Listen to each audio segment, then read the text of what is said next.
विविधता से भरे हमारे देश के सभी लोगों को आज शुरुआत करने से पहले मकर संक्रांति, बिहू, पोंगल और अमीरुल मोमिनीन हजरत अली की पैदाइश के दिन की खूब सारी मुबारकबाद। सियासत के महायुद्ध पर गूंज की शुरुआत से पहले मैं आपको देश का सबसे बड़ा धार्मिक मेला और सिर्फ देश का नहीं पूरी दुनिया का सबसे बड़ा आध्यात्मिक मेला महाकुंभ की 20 तस्वीरें दिखाने जा रही हूं और उसी से शुरुआत करेंगे। ये 20 तस्वीरें हमारी परंपरा की, हमारी संस्कृति की, हमारे विश्वास की, हमारी आस्था की।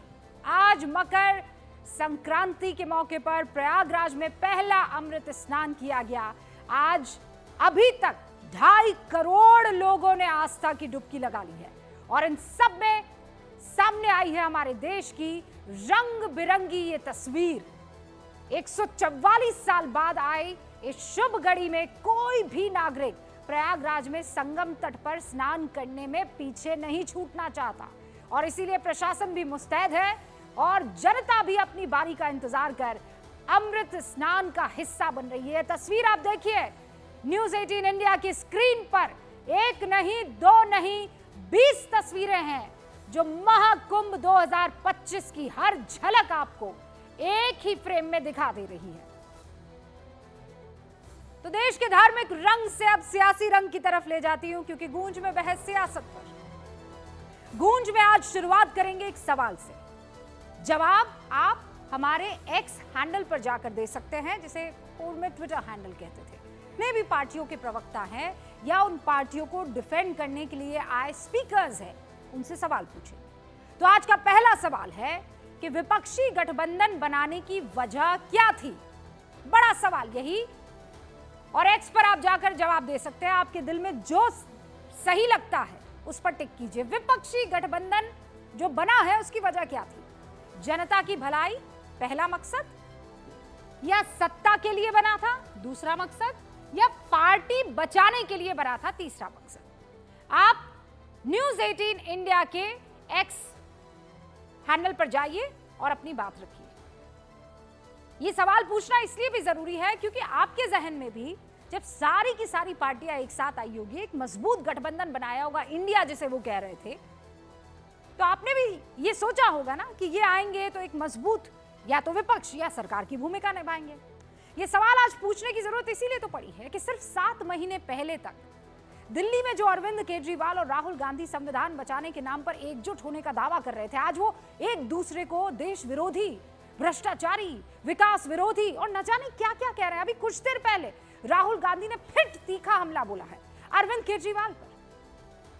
7 महीने पहले यही राहुल गांधी कहते थे कि हम केजरीवाल को वोट देंगे और केजरीवाल हमें वोट देंगे क्योंकि हमारा लक्ष्य एक है। और अरविंद केजरीवाल कहते थे कि अगर आपने कांग्रेस को वोट दिया तो मुझे जेल नहीं जाना पड़ेगा।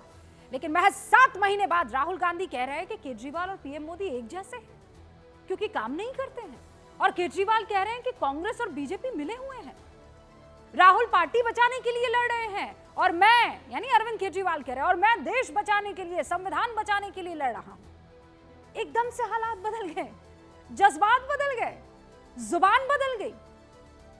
इसी कारण आज सवाल पूछा जाने लगा कि जो लोग विपक्ष में रहकर साल भर भी एकजुट नहीं रह पाए, वो सत्ता अगर मिल जाती तो क्या 5 साल देश चला पाते? ये सवाल तब भी पूछा जा रहा था जब इंडिया गठबंधन बन रहा था और आज भी पूछा जाएगा जब इंडिया गठबंधन एकदम खंड खंड हो रहा है, खत्म होने के लगभग कगार पर पहुंच चुका है। बनते वक्त सवाल इसलिए पूछे जा रहे थे क्योंकि इतिहास हमें बता रहा था कि ऐसे गठबंधन चलते नहीं हैं। भारत ने 1 बार नहीं, 2 बार नहीं, बल्कि 3 बार सिर्फ किसी को सत्ता से दूर रखने के लिए बने गठबंधन की अकाल मृत्यु को देखा है।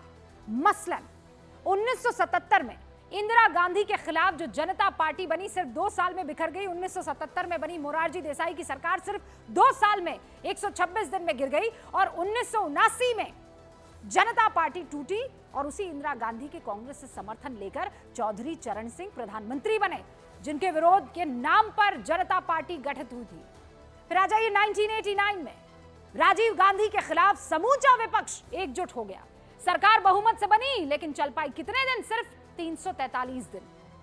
लेफ्ट राइट हर विचारधारा की पार्टी यानी सीपीआई, सीपीएम, बीजेपी सब राजीव गांधी के सत्ता से दूर रखने के लिए एक साथ आए थे, लेकिन 343 दिन में बिखर गए। फिर आप ले आइए 1996, बीजेपी के खिलाफ ये सब एकजुट हुए, सभी विपक्षी पार्टियां एकजुट हुई, सरकार बहुमत से बनी, लेकिन जनता दल के देवगौड़ा सिर्फ 324 दिन प्रधानमंत्री रहे और फिर सब खत्म। आई के गुजराल को भी सिर्फ 333 दिनों में पद छोड़ना पड़ा। हमारे बुजुर्ग हमें कहते हैं कि अगर हम पिछली गलतियों से नहीं सीखते हैं तो नतीजा और बुरा हो जाता है, और आज विपक्षी एकता में यही हो रहा है। इसकी वजह भी हम आपको बता देते हैं। जिस आम आदमी पार्टी का गठन शीला दीक्षित की कांग्रेस सरकार के खिलाफ हुआ, उस आम आदमी पार्टी और कांग्रेस के साथ आने की वजह सिर्फ सत्ता नहीं तो और क्या थी। जो ममता बनर्जी लेफ्ट के खिलाफ सड़कों पर लाठियां खा खाकर मुख्यमंत्री के पद पर पहुंची, वो लेफ्ट के साथ लंबे वक्त तक कैसे रह सकती थी। जो लेफ्ट केरल में कांग्रेस के खिलाफ चुनाव लड़ता, वो लेफ्ट और कांग्रेस केंद्र में सत्ता के लिए कब तक एक साथ रहते। जिस ठाकरे परिवार का पूरा अस्तित्व हिंदुत्व और मराठी मानुष पर टिका, वो कांग्रेस की विचारधारा के साथ कब तक टिकता। और कॉन्ट्रडिक्शन के ही कारण सिर्फ दिल्ली ही नहीं बल्कि 10 महीने बाद जिस बिहार में चुनाव होना है, वहां भी कांग्रेस और आरजेडी आपस में उलझते हुए दिख रहे हैं। तेजस्वी कह रहे हैं हम सोचेंगे, लेकिन इंडिया गठबंधन तो लोकसभा तक के लिए था। दूसरी तरफ सांसद पप्पू यादव दावा कर रहे हैं कि कांग्रेस के नेतृत्व के बगैर बीजेपी जेडीयू के गठबंधन को आप हरा नहीं पाएंगे। यानी विपक्षी एकता सत्ता की महत्वाकांक्षा की बेदी पर चढ़ा दी गई है, जहां बलि दूसरों से ली जाएगी, खुद कुर्बानी देने कोई नहीं आएगा। और आज गूंज में सवाल भी यही है कि जनता के नाम पर कुनबा बचाने के लिए आप एक साथ आए, यही वजह है कि एकता तार तार हो गई। चलिए शुरू करते हैं डिबेट।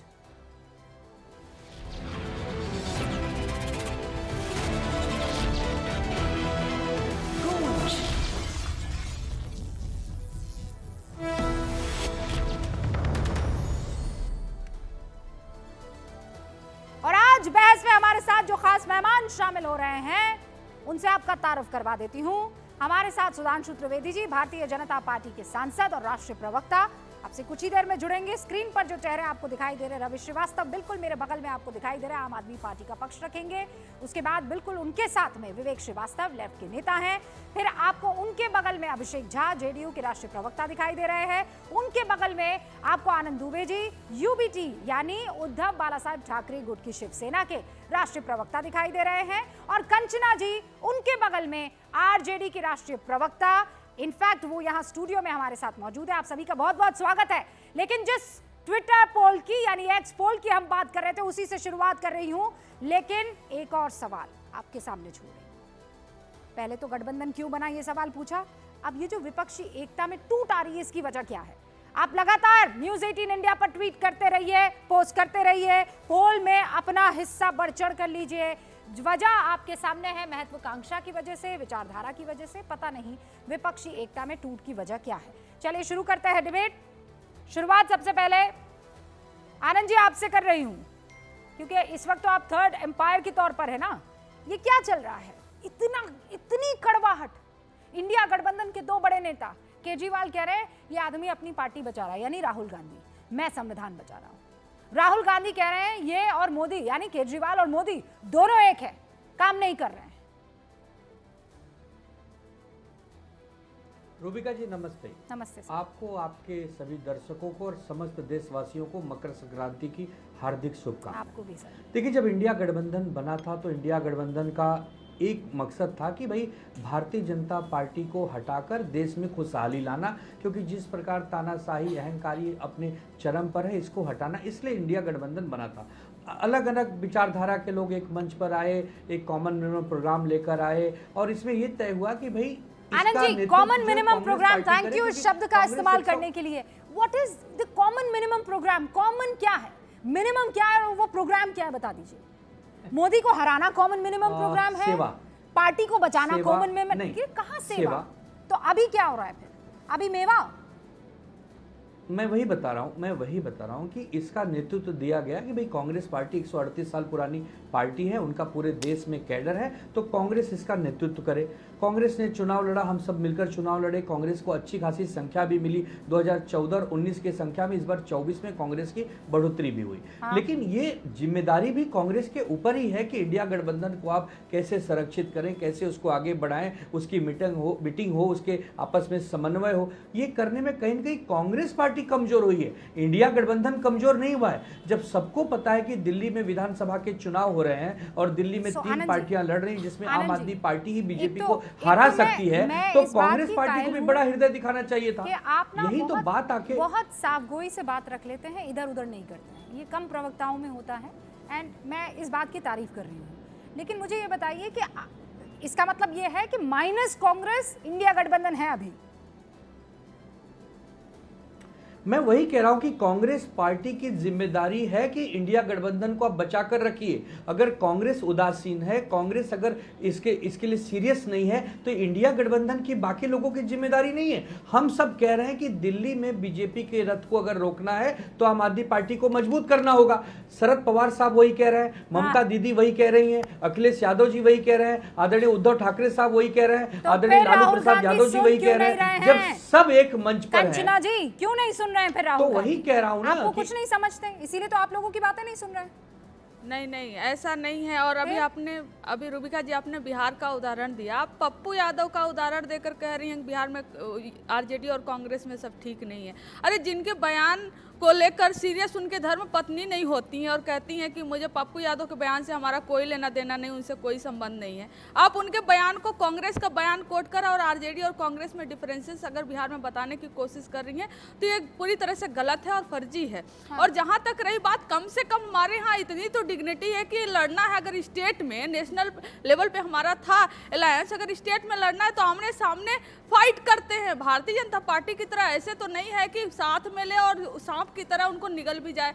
वही हो रहा है नीतीश कुमार जी। अभी पूछिए ना, यहाँ पर जदयू के प्रवक्ता है, बताएंगे क्या चल रहा है नीतीश कुमार जी के साथ। एकदम बेचैन है, एकदम परेशान है। भारतीय जनता पार्टी जदयू को खत्म करने की, निगल जाने की कोशिश में लगी हुई है। जो आपको साफ नजर आ रहा था, आज आप कह रहे हैं कि आइए आप हमारे साथ मिल जाइए। आप ही की लोगों की तरफ से बयान आ रहे हैं ना नीतीश बाबू को लेकर।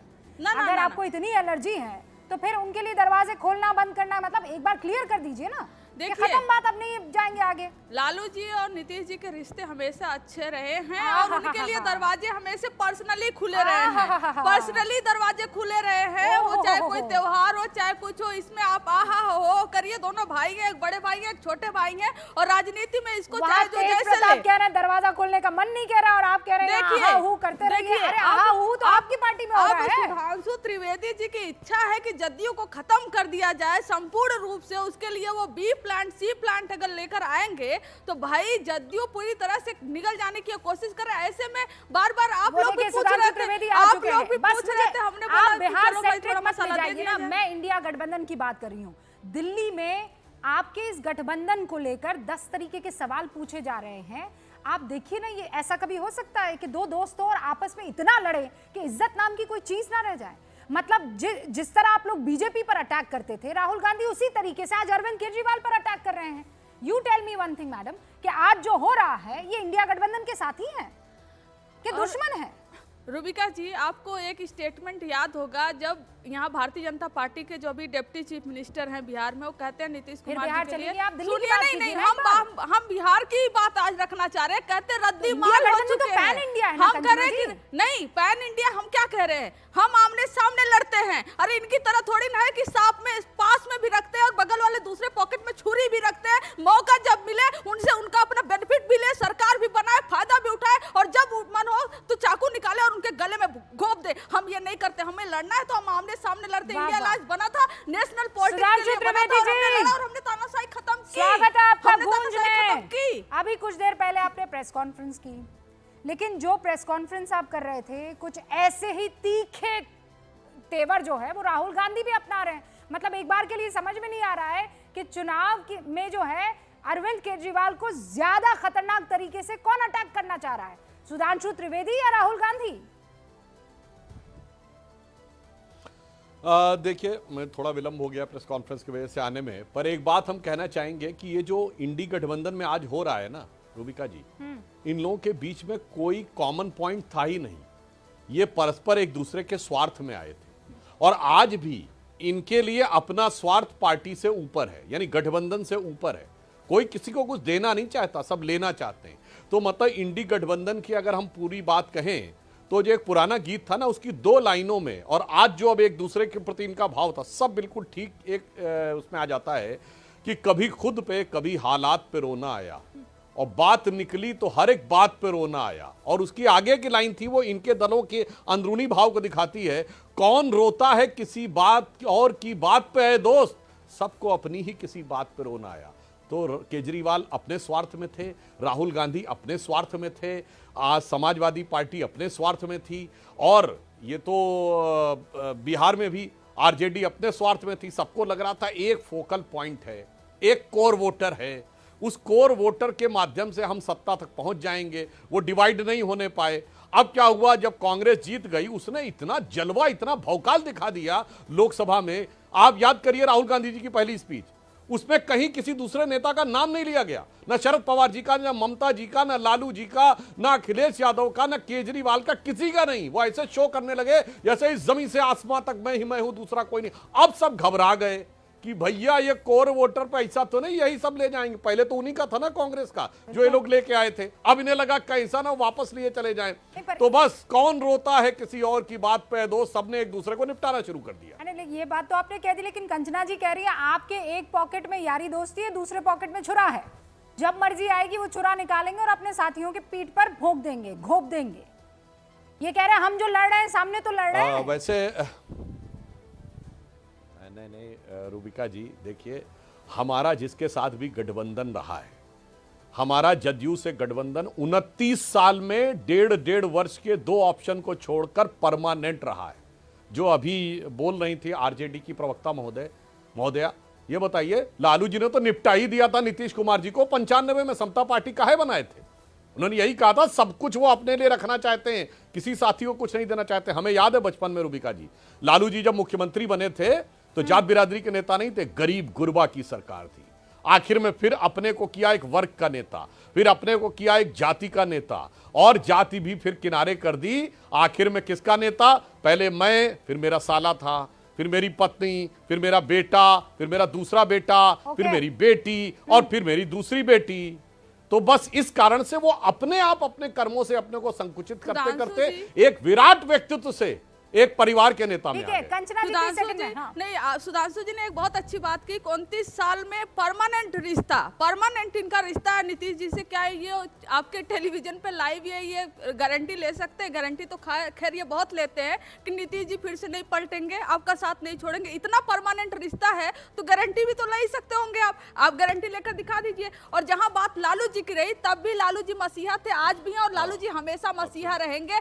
आप चाहो उनके किसी जाति में समेट दो, आप चाहो परिवार में समेट दो, आप चाहो उनको बदनाम कर दो, जेल में डाल दो, ये आपकी इच्छा है महोदय। पर बात यह है कि वो जनता के नेता थे और हमेशा रहेंगे। 7 सीटें थी और बीजेपी की 42 सीटें। लालू यादव जी के 15 साल के आरजेडी के शासनकाल में नेता प्रतिपक्ष भाजपा का था, मगर जब सत्ता आई हमने तय किया कि नीतीश कुमार जी मुख्यमंत्री होंगे, नीतीश कुमार जी को बनाया। हमने सदैव बड़े होकर अन्य पार्टी को आगे बढ़ाया है। मायावती जी के 67 सीटें थी, हमने 178 हो गए उनको सीएम बनाया। जेडीएस याद करिए 2006 में 40 सीटें थी जेडीएस की और 84 हमारे थे कर्नाटक में, हमने उनको सीएम बनाया। हमने कभी सीएम बनने के लिए सरकार का नेतृत्व अपने हाथ में रख लेके नहीं, हमने बृहत्तर सामाजिक और राजनीतिक कारणों से ऐसा है कि सब घरों में इसलिए हमारी सोच और आपकी सोच में अलग है और आपका सारा झगड़ा मुख्यमंत्री पद के लिए होता है। इस कारण से समस्या मुझे लगता है सुधांशु जी तक आवाज नहीं जा रही, लेकिन विवेक श्रीवास्तव देखिए, हाँ फोन कट गया है, फोन लगा दीजिए एक बार फिर से। प्रैक्टिकलिटी के तौर पर अगर मैं पूछूं, आम आदमी जो इस वक्त हमको देख रहा है, गूंज का जो इस वक्त लिसनर है, व्यूअर है, वो ये जानता है कि हर घर में लड़ाई होती है और पॉलिटिकल पार्टीज में भी वो घर ही की तरह लड़ाई होती होगी, लेकिन ऐसे थोड़ी कोई करता है जैसा इस वक्त राहुल गांधी और केजरीवाल आपस में कर रहे हैं। अब मुझे ये बताइए, आप कहते हैं नहीं फरवरी के बाद हम सब साथ आ जाएंगे। मैं कह रही हूं इन केस आप लोग जीत जाते, विवेक श्रीवास्तव, तो क्या विधानसभा के चुनाव नहीं हो रहे होते? और फिर आप इस तरीके से एक दूसरे को कटघरे में खड़ा करके अलग नहीं हो जाते? क्या गारंटी है कि साथ रहते आप अगर चुनाव देखिए, जीत क्योंकि हाँ, क्योंकि मोदी जी, हाँ, अब आप इसका उत्तर भी आपके प्रश्न में छुपा हुआ है। क्योंकि मोदी जी फिलहाल 240 पे थे, एक स्ट्रॉन्ग फिगर थी, तो इसीलिए नीतीश बाबू, इसीलिए आपके तेलुगु देशम पार्टी, इसीलिए आपके चिराग पासवान, बहुत सारे, अगर ये संख्या बल 240 के बजाय 150 होता तो शायद समीकरण अलग हो जाता। तो समीकरण हमेशा इस पर निर्भर करते हैं कि कितनी सीटें आपकी आई, दूसरी इस बात पे निर्भर करते हैं कि आइडियोलॉजिकली आपका क्या स्टैंड है। आरजेडी जीते हारे, कम सीट ज़्यादा सीट, लेकिन क्या कभी आपको लगता है कि आरजेडी बीजेपी के साथ कॉम्प्रोमाइज़ करेगी जिस तरह से जेडीयू करती है? नहीं। और यही चीज़ समाजवादी पार्टी के लिए, तो आरजेडी जेडीयू के साथ कॉम्प्रोमाइज करेगी? जी, जेडीयू अपना एक अलग अस्तित्व बना करके चलती है। इनके लाख कहने के बाद भी हिंदुत्व को एंडोर्स भी नहीं करती है, और बहुत सी बातों में प्राइम मिनिस्टर मोदी के पहले कार्यकाल में तो बहुत ज़्यादा क्रिटिकल भी थे अभी बिहार के जो मुख्यमंत्री हैं।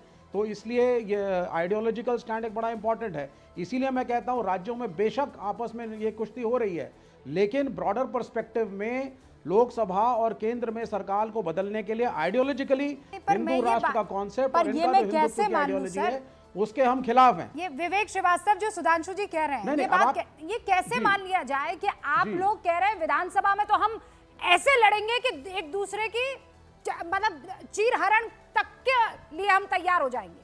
सुधांशु जी, तो कैसे मान लें कि जब ये लोग केंद्र में होते, 2024 का चुनाव अगर जीत जाते तो ऐसी कोई स्थिति नहीं आती और जनता भरोसा कर लेती? देखिए, विवेक जी जो बोल रहे हैं उसमें कितना विवेक और कितनी विवशता, मैं उन्हीं की पार्टी से प्रमाण देता हूं। केरल में कम्युनिस्ट पार्टी और कांग्रेस के बीच में संघर्ष है। 2 बार वायनाड में कांग्रेस के हाथों ये पराजित हुए, और मजे की बात, जब राहुल गांधी ने वायनाड को छोड़ा और खड़गे जी ने कहा कि प्रियंका गांधी को हम वहां से लड़ाने का विचार कर रहे हैं, इनकी पार्टी के नेता एनी राजा का ऑन रिकॉर्ड बयान है कि हमसे कांग्रेस ने कोई बात नहीं की है कि प्रियंका गांधी लड़ने जा रही वायनाड में। और उसी समय मुस्लिम लीग का दिया गया बयान है, नहीं, हमसे बात की है कांग्रेस पार्टी ने कि वो लड़ने के लिए जा रहे हैं। अब बताइए साहब, आपका हराना तो छोड़िए, आपको इस लायक नहीं समझा कि वो ये बताएं कि प्रियंका गांधी चुनाव लड़ने जा रही हैं। उसके बाद कांग्रेस से हारने के बाद आज आकर यहां कांग्रेस का गुणगान आप करते हैं, तो मुझे उत्तर भारत के गांवों की वो कहावत याद आती, से शब्दशः न लिया जाए कि 100 जूते खाएं तमाशा फिर भी देखें। इतनी बेइज्जती के बाद, आप केरल में इतनी बेइज्जती सहने के बाद आप आकर दिल्ली में कहते हैं, तो सबको समझ में आता है विवेक जी कि कितनी विवशता और कितनी कटुता अंदर लेकर आप बोल रहे हैं। सुधांशु जी, अब आप सुन लीजिए। देखिए सुधांशु जी, सबसे पहली चीज तो ये है कि आप राजनीति को थोड़ा सा हिस्टोरिकल पर्सपेक्टिव में देखने के आदी बनिए। आपकी जो शॉर्ट साइटेडनेस है उसको थोड़ा सा पीछे की तरफ जाइए। हम हमेशा केरल में और पहले बंगाल में और त्रिपुरा में भी कांग्रेस के खिलाफ लड़ते रहे। राज्य के इलेक्शन भी लड़ते थे, लोकसभा के भी लड़ते थे, लेकिन जब वाजपेयी जी को हराया तो 65 मेंबर पार्लियामेंट्स के साथ इसी लेफ्ट फ्रंट ने डॉक्टर मनमोहन सिंह की सरकार को खड़ा किया। तो ये बेइज्जती और इज्जत की बात नहीं होती है, ये राजनीति है, ये रणनीति है। अपने लेफ्ट का अपना एक एजेंडा है, हमारा एक आइडियोलॉजिकल स्टैंड है, प्राइवेटाइजेशन के खिलाफ है, सेकुलर पॉलिटिक्स के प्रो में है, और कांग्रेस हमारे अगर साथ है उस एजेंडा में, उसको बढ़ाने में। अगर Mrs Indira Gandhi nationalisation of banks हमारे कहने पे करती हैं, उनका स्वागत है। अगर वो हमारे कहने पर सेकुलर और सोशलिस्ट शब्द हमारे प्रेम्बल में डालती हैं कॉन्स्टिट्यूशन के, उनका स्वागत है। जो लेफ्ट के हमारे एजेंडे को आगे बढ़ाएगा, सेकुलर और सोशलिस्ट पॉलिटिक्स को बढ़ाएगा, हम उनके साथ हैं। राज्यों में मतभेद हो सकते हैं, लेकिन केंद्र में हम साथ देंगे। विवेक जी, जिस तरीके से आप लगातार वकालत कर रहे हैं, देखिए सियासी गलियारों में ये बात कंचना भी जानती है, रवि जी भी जानते हैं, अभिषेक भी जानते हैं, आनंद दुबे भी जानते हैं, और सुधांशु जी भी बहुत अच्छे से जानते हैं कि आप जो चाहते थे वो आपने कांग्रेस में कर दिया है। उसका पूरा लेफ्टीकरण आप लोग कर चुके हैं, और इसीलिए तो यहाँ पर वकालत करते फिर रहे हैं। ये बात तो एकदम सही, वो देखिए हंस रहे रवि जी, कोई वकालत नहीं है। नेहरूवियन इकोनॉमिक्स पे नहीं 10 सेकंड, सिर्फ 10 सेकंड लूंगा। नेहरूवियन इकोनॉमिक्स पे राहुल गांधी वापस आए हैं। 2013 के भूमि अधिग्रहण बिल से उनके सोशलिज्म की शुरुआत हुई है। यहाँ पर यही भट्टा पारसौल ग्रेटर नोएडा में जहां एजिटेशन हुआ था फार्मर्स का, उनकी अपनी सरकार के खिलाफ कांग्रेस की, और उन्होंने जो बिल को इंट्रोड्यूस कराया वो एंटी कॉर्पोरेट था। बस विवेक जी, 2 बातें बता दीजिए। अगर आज की तारीख में इंडिया गठबंधन के लिए आपको चुनना पड़े हाँ, केजरीवाल या राहुल गांधी, जी। किसे चुनेंगे? जी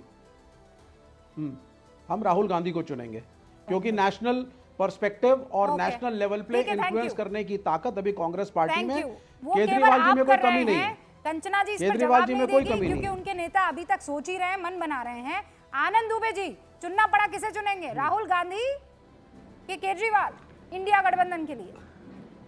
अरविंद केजरीवाल जी को चुनेंगे क्योंकि वो बीजेपी को हराएंगे। अभी सुधांशु भाई कह रहे थे कि हम लोग बहुत बड़े हैं, इतने बड़े हैं कि बड़े हुए तो क्या हुए, जैसे पेड़ खजूर, पंछी को छाया नहीं, फल लग गए अति दूर। जिस पार्टी के नजदीक जाते हैं उस पार्टी को पहले ग्रसित कर लेते हैं, खा लेते हैं, उसके पीठ पर छुरा भोग देते हैं। अच्छा, झगड़े किस गठबंधन में रूबिका जी नहीं होते? महाविकास आघाड़ी में या इंडिया गठबंधन में अगर झगड़े हैं तो एनडीए में नहीं है। आशीष पटेल जो कि अनुप्रिया पटेल जी के पति हैं, वो योगी आदित्यनाथ जी के लिए क्या क्या बयान दे रहे हैं, सबसे किसी से छुपा नहीं है। ये जो दूसरे वो जो बाबू ना पीले गमछे वाले, मैं नाम भूल रहा हूं उनका, वो कितनी राजभर बातें जी। करते रहते हैं हमेशा बीजेपी के खिलाफ। तो ये सब राजभर जी, तो ये इनको नहीं दिखता। तो देखिए, झगड़े हमारे घर में हैं, उसमें इनको आग में घी डालने की क्या जरूरत है? अरे हमारे घर का झगड़ा है, आपस में हम बैठ के उसको सुलझा लेंगे, उसमें बीजेपी का क्या रोल है भाई? नहीं, पर आनंद बीजेपी जी, को हराना दिल्ली में इस समय आप हमारी सबसे मुख्य बिंदु प्राथमिकता तो है, भूल ही क्योंकि गए। दिल्ली राजनीति का केंद्र बिंदु है। अरे सबसे मुख्य बिंदु तो आप जी। भूल ही गए। मैं वो बिंदु पूछ लेती हूँ सुधांशु जी, ये रहे बगल में, ये तो आप पर आरोप लगा सकते हैं कि यहाँ चलिए आपस में लड़ तो रहे हैं, आपके साथ तो अगर दुश्मनी कर दी तो आप तो पूरा घर ही जला देंगे, तोड़ के एकदम दो छोर कर देंगे। देखिए, हमने किसी दल को नहीं छोड़ा है, ये ऑन रिकॉर्ड बोल रहा हूं। जिसने भी छोड़ा है हमको छोड़ा, और उसके बाद क्या गति हुई है सबको ध्यान रखनी चाहिए। शिवसेना को हमने नहीं छोड़ा। उद्धव जी ने कहा कि वो मुख्यमंत्री का विषय चाहते हैं, पर इसलिए वो सुधांशु अलग जी, हुए। शिवसेना अकाली को दल नहीं हमने छोड़ा, नहीं शिवसेना वो को अलग तोड़ा हुए। तो सही ना। नहीं सुनिए, तो अब क्या हुआ देखिए, ये नहीं कारण क्या है? बताएंगे जो विचार, ये देखिए अंतर क्या राजनीति है, में मैं बता रहा हूं, संत सुनिए है। आनंद जी, आप देखिए आनंद जी यहां पर हम लोग थोड़ा अच्छे ढंग से डिबेट कर रहे हैं, तो बताता हूं। देखिए, एक होती है personal based party, personality based, जाति आधारित पार्टी। तो आनंद दुबे जी की पार्टी जो थी शिवसेना ना, जाति आधारित थी ना व्यक्ति आधारित थी, विचारधारा आधारित थी। अब विचारधारा को आप कहें कि परिवार को विचारधारा मान लो, ये विचारधारा वालों के गले के नीचे नहीं उतर सकता। और मैं ईमानदारी से कह रहा हूं, मैं इस पैनल में बैठा हूं, भारत की राजनीति में दो ही पार्टियां आज विचारधारा की रह गई हैं, एक भारतीय जनता पार्टी और दूसरी हमारी घनघोर विरोधी सही पर कम्युनिस्ट पार्टी की एक विचारधारा है। बाकी सब फैमिली बेस्ड हो गई हैं, and sons and daughters limited हो गई हैं। इस कारण से समस्या आई। और आनंद जी, अकाली ने हमको छोड़ा, देखिए कहां खड़े हैं, आपने हमको छोड़ा, कहां खड़े हैं। एक पंक्ति में मैं आपसे ले कहना चाहूंगा, आनंद जी पूरी बात कर लूं, मैं यह कहना चाहूंगा, इस समय बर्फ का सीजन चल रहा है, तो न जो बर्फ की आंधियों से लड़े हैं, कभी पग न उनके शिखर पर पड़े हैं, बिना पंख तोले उड़े जो गगन में, न संबंध उसके शिखर से जुड़े हैं। आपने अपने पंखों को तौला नहीं और बड़ी ऊंची उड़ान कर दी, और उसके बाद दिखाई पड़ गया। इसलिए मैं बहुत स्पष्ट कहना चाहूंगा, जेडीएस ने हमसे गठबंधन तोड़ा था 2008 में, हम स्पष्ट बहुमत के साथ आए थे कर्नाटक में, हमने किसी को नहीं छोड़ा, जो छोड़ा उसके बाद जनता ने उसको छोड़ दिया। ठीक है आनंद जी, कह दीजिए अपने दिल की भी, और लोग आपका बड़ा टीका वापस बड़ा महसूस कर रहे हैं। बस मैं अभी आ रही हूँ Ravi ji, just a moment. Rubika जी, अभी उड़ान की बात हुई, भाई साहब जब हौसला बना लिया है ऊंची उड़ान का, तब फिजूल है देखना कद आसमान का।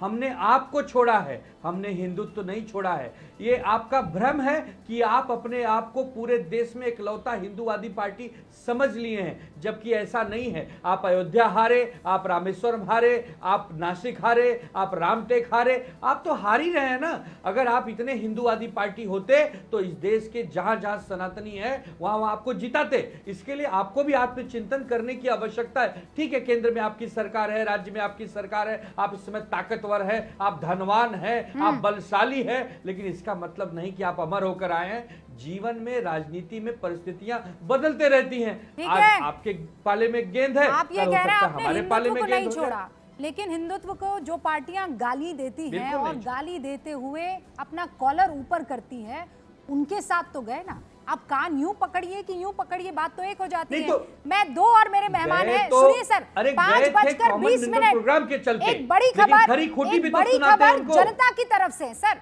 हमने सवाल क्या पूछा था, एक्स पर हमने एक पोल किया था, वो पोल का नतीजा आ गया है। हमने सवाल जनता से पूछा कि विपक्षी गठबंधन बनाने की वजह क्या थी, ये जवाब आपके सामने आ गया है। जवाब जो है वो क्या कहता है, मैं एक तो हाँ ठीक से पढ़ नहीं पा रही हूं, लेकिन जवाब ये है कि सत्ता के लिए, जनता की भलाई के लिए 19%, 54% और 27%, पार्टी बचाने के लिए 27% है, सत्ता के लिए 54% है और जनता की भलाई के लिए 19% है। ये अभी पोल का नतीजा आपके सामने। एक और पोल हम कर रहे हैं, वो एंड में आपको मैं रिजल्ट बताने वाली हूं। लेकिन रवि जी, एक बहुत महत्वपूर्ण सवाल, आप लोग आज इस स्थिति में आ गए हैं कि राहुल गांधी आपको चुभ रहे हैं और आप राहुल गांधी को चुभ रहे हैं। यह तय हो गया है कि आप लोग साथ कभी नहीं रह सकते, एक म्यान में आ ही नहीं सकते, आप मान लीजिए। ये सिर्फ धकोसला इंडिया गठबंधन। देखिए रूबिका जी, ये एक परसेप्शन क्रिएट करने की कोशिश की जा रही है कि राहुल गांधी अरविंद केजरीवाल पर आरोप लगा रहे हैं वगैरह वगैरह। और जो आप इंडिया गठबंधन की बात करती हैं, थोड़ा इतिहास में जाइए, इंडिया गठबंधन क्यों बना था।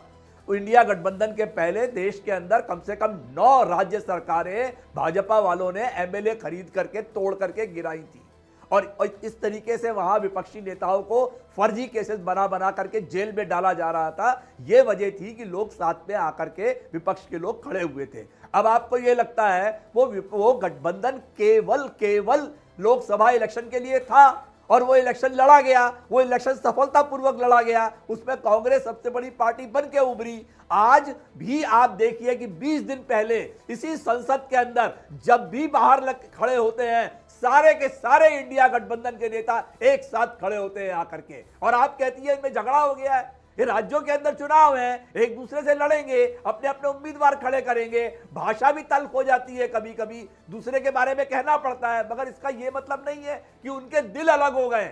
वो जिस उद्देश्य से आए थे कि भाजपा को सत्ता से अलग करना है, तो उसके अंदर वो अंशतः सफल हुए और अभी भी आगे वो एक साथ ही खड़े मिलेंगे आपको। कल राहुल जी ने एक बात कही, अरे कल नहीं, अभी की बात कीजिए। अभी भी वही मकसद है कि अभी बीजेपी को नहीं हराना है। अभी का मकसद, अभी का मकसद यही है, बीजेपी को दिल्ली के अंदर वापस नहीं आने देना है। तो ये आप ऐसे करके तो कह रहे हैं, इसके लिए तो जोर लगा लें। अब क्यों आप साथ में नहीं है?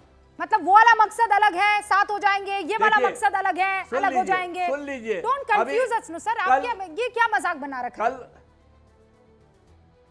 कल माननीय राहुल जी ने कहा कि अरविंद केजरीवाल ने एक भी शब्द अडानी के खिलाफ नहीं बोला।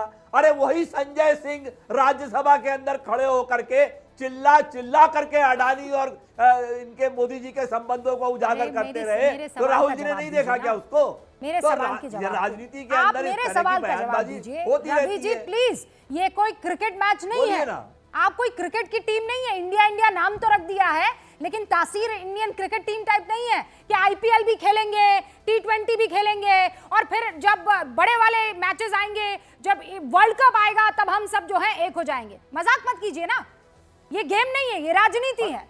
अरे भाई ऑस्ट्रेलिया में हार गए, कोई बात नहीं, अब आगे वाले मैच के अंदर वापस से खेलेंगे। मैच ही तो समझ रहे हैं, खेल हो गया है ना। बिहार का इलेक्शन आएगा, फिर देखिएगा सुधांशु त्रिवेदी, पर इसका फायदा आपको मिल रहा है ना, और इसीलिए तो आम आदमी पार्टी कह रही है कि आप बैकअप कर रहे हैं कांग्रेस को, पैसा पहुंचा रहे हैं कांग्रेस को ताकि आपके खिलाफ लड़ सके।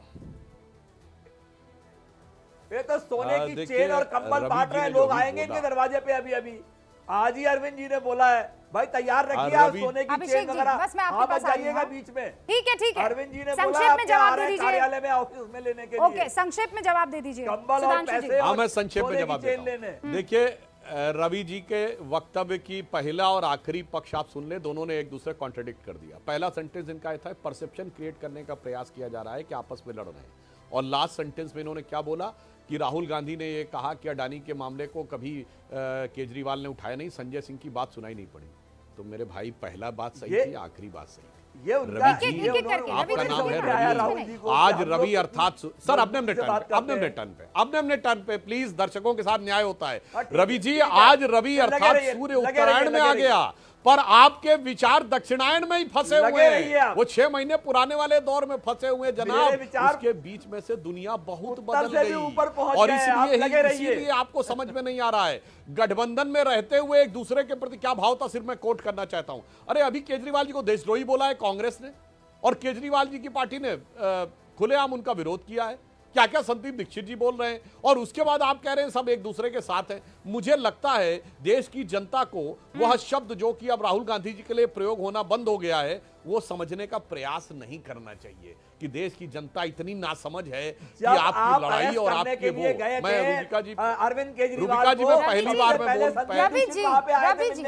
रवि जी भूल गए आप वो। एक एक करके ये नहीं, इत्मीनान से बहस जो हो रही है, सच्चाई आप क्यों बयान कर दूंगा इनको इतना मैं। सुनिए, हम सब इत्मीनान से बहस करें ना, कम इतनी अच्छी बहस होती है। ये बस सुन लीजिए, फिर मैं आपको मौका दे दूंगी ना। इत्मीनान से अभिषेक, बता रहा हूं। हाँ, ओके, अब सबसे रुकिए। पहले रुबिका एक-एक जी, करके आम अपने आदमी अपने पार्टी, अरे सर, अब सर आप सबसे मतलब सीनियर हैं और उसके बाद आप सबसे उतावलापन आप ना दिखाइए सर। मैं कह रहा हूं आम आदमी पार्टी और कांग्रेस पार्टी वैसे ही एक दूसरे से गले मिली हुई थी 6 महीने पहले, और अब वैसे ही लड़ रहे हैं। ये जानते कैसे गले मिले थे? जैसे अलाउद्दीन खिलजी अपने चचा जलालुद्दीन खिलजी से गले मिलता था। दोनों की नजर गद्दी पे रहती थी, कौन दूसरे को निपटा के और पूरी गद्दी कब्जा कर ले। वो जो दिल का भाव था, सुनिए रवि जी, मन का भाव ये था। 6 महीने पहले गले मिले हुए थे, आज एक दूसरे के गले दबाने में लगे हुए हैं। तो मन का भाव अब उभर के सामने आ रहा है कि एक दूसरे के प्रति क्या भाव रख रहे थे। अच्छा रवि जी, आपने कितने खिलजी देश भर में बनाए हैं वो याद करिए। कितने खिलजी बनाए आपने देश भर में। वो पीडीपी को याद करिए, आप वो शिवसेना को याद करिए, आप जो पार्टियां तोड़ दी आपने, एनसीपी को याद करिए, आप जिसके एमएलए आपने सारा धंधा करवा करके शिवसेना खिलजी पार्टियां कहां से हो तोड़वा गई? दी पूरी की पूरी। कौन खिलजी है? दुबे जी किसके ध्यान पास दीजिए, इन्होंने चाकू है शिवसेना बताइए को भी मुझे। खिलजी बोल दिया है। आनंद जी जवाब दीजिएगा। मैं लेकिन शिवसेना को अभिषेक नहीं, आपको खिलजी बोल रहा अभिषेक हूं। जी सर सुनिए ना, 27 मिनट हो गए। अभिषेक जी पूरा इंतजार कर रहे हैं। रुकिए आनंद जी, रुकिए। ऐसा है कि रुकिए आनंद जी, रुकिए। अभिषेक जी, ये नीतीश बाबू जो है और खासकर जेडीयू जो है, ये कभी कहते हैं कि हम दरवाजा खोल रहे हैं, कंचना जी कह रही हैं, कभी कह रहे हैं दरवाजा बंद कर रहे हैं। मतलब आलू है क्या पार्टी कि कभी भी किसी भी सब्जी में डाल देंगे? मुझे तो लगा कि रुबिका जी आप भूल ही गई हैं कि मैं डिबेट में बैठा नहीं भी नहीं हुआ भाई, कैसे भूल सकती हूँ? पेशेंटली जहाँ मैं साहब सुन आपको- रहा था, सबकी बातों को सुन रहा था। नहीं, मुझे लगा कि भाई हमारी पार्टी को उस तरह से तवज्जो नहीं देनी है, शायद इसलिए मुझे बोलने का मौका नहीं मिल पा रहा है। खैर, आपने एक सवाल पूछा कि दरवाज़ा खोला जा रहा है, कभी बंद किया जा रहा है। अभी जो प्रवक्ता महोदया बैठी हुई हैं आरजेडी की तरफ से, मुझे लगता है कि ये तेजस्वी यादव जी वाली आरजेडी की प्रवक्ता है। क्योंकि आपने बड़े गौर से देखा होगा कि लालू जी का बयान और आज मीसा दीदी का बयान नीतीश कुमार जी के पक्ष में आता है, और तेजस्वी जी चिल्ला चिल्ला कर इसके खिलाफ बोलते हैं। मसला साफ है कि राष्ट्रीय जनता दल के अंदर ही एक बड़ा अंतर्द्वंद है कि भाई नीतीश जी का साथ चाहिए। लालू जी मजे हुए पॉलिटिशियन है, जानते हैं कि नैया पार नहीं हो सकती है। मीसा जी भी भलाई चाहती होंगी पार्टी की, इसलिए इस तरह की बातों का समर्थन कर रही हैं। लेकिन तेजस्वी जी को लगता होगा कि फिर से नीतीश कुमार जी के नेतृत्व में काम करना पड़ेगा तो शायद फिर से राजनीतिक कद बौना हो जाएगा। इस वजह से इस बात का वो खंडन कर रहे Hold हैं। on, भाई अभिषेक राष्ट्रीय भाई। जनता दल को तो पहले अपने अंदर के अंतर्द्वंद को स्पष्ट करना एक चाहिए, और सेकंड दूसरा रुक जाइए, एक दरवाजा सेकंड रुक खोलिए या बंद करिए, उससे कोई फर्क नहीं पड़ता। हाँ, एक सेकंड रुक जाइए। क्या मतलब मीसा दीदी, इतनी मोहब्बत आपकी तरफ से चल क्या रहा है? सच में आप लोग कुछ सोच रहे हैं? नहीं, ये तो शायद मैं अपनी बातों को 30 सेकंड और रख पाता तो रुबिका जी आप मुझसे ये सवाल नहीं पूछती। मैंने कहा ठीक ना है, हाँ, कि ठीक है। व्यक्तिगत हमारी किसी से कोई वैमनस्यता नहीं होती है, लेकिन अभी की सच्चाई यही है कि नीतीश कुमार जी मजबूती से एनडीए का नेतृत्व बिहार में कर रहे हैं। अब राष्ट्रीय जनता दल के लोग जो दो फाड़ में हैं, अभी फिर से आप कंचना जी को अगर मौका देंगी तो वो तेजस्वी जी के बयान का समर्थन करते दिखेंगे कि नहीं नहीं हमने व्यक्तिगत रूप से कहा है। अरे भाई मीसा भारती जी क्या कह रही हैं, लालू प्रसाद यादव जी क्या कह रहे हैं? स्पष्ट तो कर दीजिए कि लालू जी सही बोल रहे हैं कि तेजस्वी जी गलत बोल रहे हैं, या तेजस्वी जी ही सही बोल रहे हैं और लालू जी गलत बोल रहे हैं। तो इनका अपना कॉन्सेप्ट क्लियर नहीं है। हमने इनके पास कोई आवेदन नहीं दिया है। कॉन्सेप्ट हमें आपसे क्लियर भी नहीं कराना है। कॉन्सेप्ट तो आपका बहुत गड़बड़ है, आपको समझ ही नहीं आता है, इधर जाना है उधर जाना है किधर भागना है। हमारे कॉन्सेप्ट को आप मत क्लियर कीजिए। हमारा स्टैंड जो है सो है, पर्सनल रिश्ता आपसे बताइए है ना कि सो लालू है। जी सही बोल रहे हैं कि सुनिए, तेजस्वी जी सुनिए सही बोल सर, रहे हैं? आपको जरूरत आप होती किसके है प्रवक्ता आरजेडी हैं? की, लालू जी की, जदयू को तेजस्वी जी जरूरत की? होती है आरजेडी की, और लालू भाजपा जी के हमारे की घर आप आते हैं, कहते हैं प्रवक्ता बचा हैं कि लीजिए, तेजस्वी भारतीय जी की जनता पार्टी प्रवक्ता मार हैं? बहुत रही है, हमारी अरे पार्टी हमने को कभी खत्म कहा कर है देगी दरवाजा हमारी, खुला है तो कि आप बंद अपना है? घर संभालिए। हमने नीतीश कभी बाबू कहा ठीक है नहीं कि है दरवाजा तबीयत, खुला है यहाँ कि जाते बंद हैं है? महिलाओं के बारे में आप हमने शब्द कभी बोलते हैं, कहा कुछ है भी क्या? बोल देते हैं। अभी कह अरे रहे कहा है साहब, क्या? हाँ, नहीं कहा अभी है। हाँ, हमें साथ तो लालू जी चाहिए। से बात आप- कर लीजिए आप ना। लोग इतना आप मीसा कंफ्यूज जी से नहीं बात हो कर सकते। लीजिए कंफ्यूज ना। नहीं है, लेकिन मैं एक बात हमने तो कहा नहीं है आपके विषय में। विपक्षी एकता में टूट की वजह हमने पूछी थी, क्या है? महत्वाकांक्षा है कहने वाले 79% आप ही लोग हैं जो व्यूअर्स हैं हमारे। विचारधारा कहने वाले 13% और पता नहीं कहने वाले 8% है। गूंज के व्यूअर्स ये कह रहे हैं कि विपक्षी एकता की टूट की वजह महत्वाकांक्षा है। जाते जाते 20 सेकंड संक्षेप में सुधांशु त्रिवेदी जी, आपने सुना कि वहां बिहार में नीतीश बाबू के लिए खूब जो है कसीदे भी पढ़े जा रहे हैं और ये भी कहा जा रहा है कि ये तो हमारी तरफ आ सकते हैं, तो आपको सावधान होना चाहिए। देखिए, जो हमारी तरफ से, एनडीए की तरफ से जदयू ने कहा, मैं उसी बात को थोड़ा आगे करता हूं। जानते क्या हो रहा है? राजद में वही हो रहा है जो पहले सपा में हुआ था। मुलायम सिंह जी जब वृद्ध हो गए थे तो अखिलेश जी ने जिस ढंग से उनको किनारे करना शुरू किया था, सब प्रमाण बोल रहा हूं, 2017 के चुनाव से पहले देश के बहुत बड़े अंग्रेजी अखबार में इंटरव्यू छपा था मुलायम सिंह जी का। उन्होंने कहा था मेरा बेटा औरंगजेब हो गया है। मुलायम सिंह जी का वीडियो अवेलेबल है जिसमें कह रहे हैं देखो ये मेरा बेटा मेरी बात नहीं सुनता, इसने अपने चाचा यानी शिवपाल जी को निकाल दिया। आज उसी नक्शे कदम के ऊपर आरजेडी के अंदर दिखाई पड़ रहा है। जो जो लालू जी वयोवृद्ध होते चले जा रहे हैं, त्यों तेजस्वी जी अपने धार को बढ़ाते चले जा रहे हैं कि आप छोड़ो, अब बाकी छोड़ो, अब नेतृत्व तो मेरे हाथ में आएगा, क्योंकि ये सहज स्वाभाविक प्रवृत्ति होती है। वो नीतीश बाबू पर भी लग रहे हैं और इसीलिए तो गठबंधन को लेकर सवाल बीच बीच में उठते चले जाएंगे। फिलहाल आप सभी का बहुत बहुत शुक्रिया गूंज में हिस्सा लेने के लिए और गूंज देखने के लिए। देखते रहिए न्यूज़ 18 इंडिया।